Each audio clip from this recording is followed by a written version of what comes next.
रामधारी भाग 1 अभ्यास 6 स्टार्ट। उपाध्यक्ष महोदय, तब उन लोगों को कुछ आशा हुई कि हम लोग भी उसी तरह चल सकते हैं जिस तरह से पहले चल रहे थे विराम।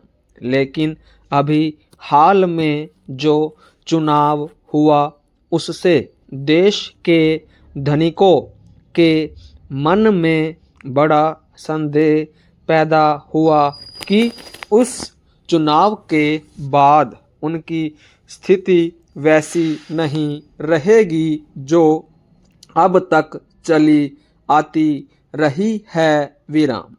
गरीबों और अमीरों के बीच में अब तक जो बहुत बड़ा अंतर चला आ रहा था उसको अब तेजी से दूर करने का प्रयत्न किया जाएगा विराम। श्रीमान, मैं आपका बहुत ही आभारी हूँ जो आपने संसद में चालू वर्ष के बजट पर अपने विचार प्रकट करने का अवसर दिया है विराम। मैं इस बजट का समर्थन करना चाहता हूँ विराम।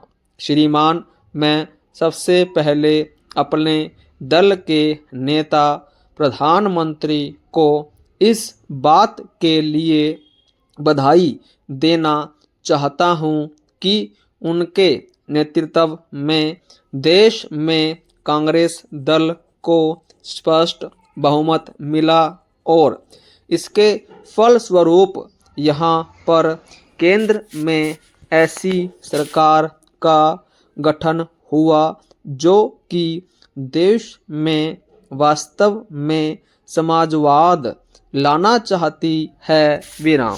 मैं वित्त मंत्री जी को इस बात के लिए बधाई देना चाहता हूँ कि लोकसभा के मध्यावधि चुनाव में जनता द्वारा कांग्रेस दल को जो आदेश दिया गया था उन्हें स्मरण है और वह तन मन धन से उसका पालन करना चाहते हैं विराम।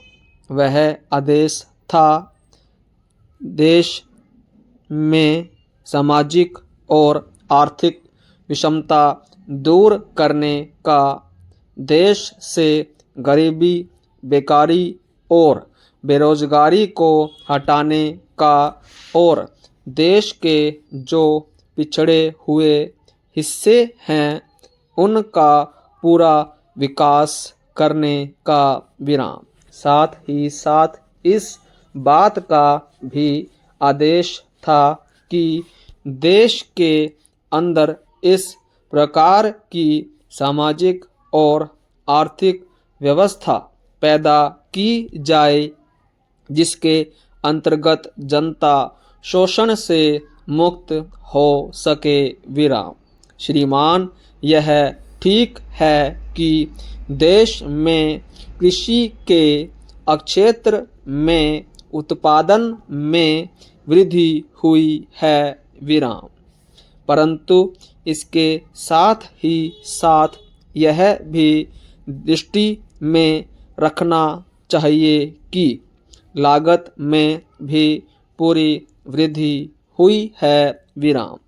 इसके लिए आवश्यक है कि सिंचाई के साधन बढ़ाए जाएं और अधिक उन्नत बीजों का प्रयोग किया जाए विराम। आज कृषकों को कृषि के यंत्र मिलने में बहुत कठिनाई हो रही है। जैसे छोटे छोटे ट्रैक्टरों का देश में बड़ा अभाव है विराम। उनके बनाने के लिए शीघ्र नए कारखाने खोले जाएं जिससे कृषकों को जल्द से जल्द ट्रैक्टर मिल सके विराम। देश तभी प्रगति करेगा, हमारा ऐसा विश्वास है। विराम।